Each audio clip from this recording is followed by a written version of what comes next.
Hello. As we return to school at Plymouth County Office of Education and Plymouth Unified School District in the fall, one of the things that's going to be really important is how we clean and disinfect the facility.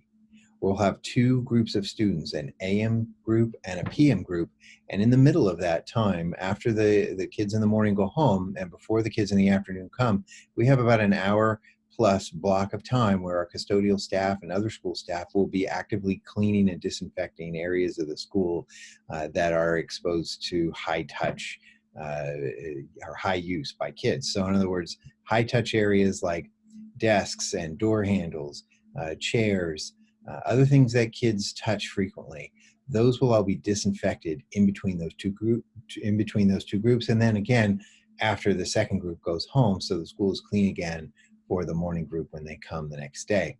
And so electronics, anything that's commonly used between kids will be cleaned in that way, as well as all kinds of surfaces that are in those classrooms.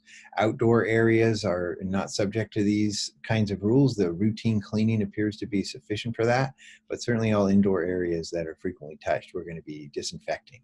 Our custodial staff is highly trained and knows how to use these types of chemicals. We'll be using all EPA approved chemicals, and we'll be mixing those and applying those per the manufacturer's instructions to ensure that they are safe and effective in the school setting.